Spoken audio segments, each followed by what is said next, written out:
coordinating with the state's attorney's office on these cases continually? We are coordinating on a daily basis with the state's attorney's office. All right, we folks. are 10 homicides above what we were last year. Radio 1, Baltimore. Commissioner Batts is talking at this station right here, folks.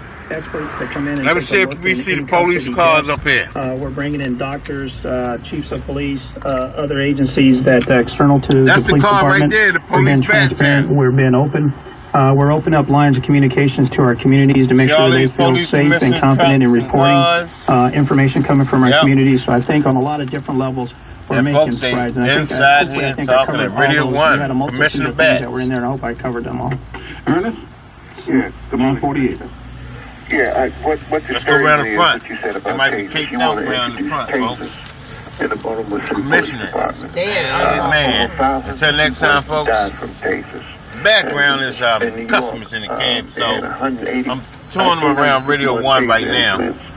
And it's an instrument that has 50,000 votes, and it has been misused all over the country by police and law enforcement officers. Now, I had more than 25 years on as a Baltimore police officer. I know this instrument is going to be misused. So you want to get tasers and not get cameras on the uniforms, but you're concerned about the citizenry of Baltimore. That seems a little backwards to me. Well, I thank you for your comments and your opinion. And much like your 20-some-odd years, I take from my 33 years of experience and been in 3 different cities. And in the city of Long Beach, I introduced tasers there. And what I saw from empirical data is the injuries done to citizens dropped dramatically. The injuries to police officers dropped dramatically. And there were no deaths from the use of tasers. And they may be misused nationwide, but you have to put strict constraints. You have to have strong discipline, and when people misuse a weapon, then you hold them accountable. However, I don't think, if you ask me, would I prefer someone being beat with a stick, which we call a baton, or being hit with a pipe, which we call a flashlight, or struck with fists, as compared to using a taser where a citizen is not injured, where a police officer is not injured, and that you humanely take people into custody and they don't have any permanent damage.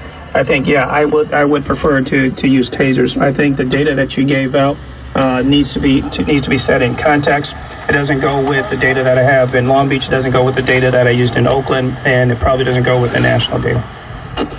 Commissioner, first of all, thank you so very much. Thank you for coming on board, as you stated, and we'll hope we'll get a chance to catch you in here at least once a month, unless something comes up that means this is a vehicle for what you want to bring to the community, what you need. We're here for you as you've been there for us. Larry, I thank you for having me, and to all the residents who called, thank you so very much for holding the department and myself accountable. And as I depart, I'd just like to say, go Ravens. I don't mind that. It goes like, well, hold up. All right, it's too early to go off the show. Till next time, folks, Taxi Talk. WOLB and WOLBBaltimore.com.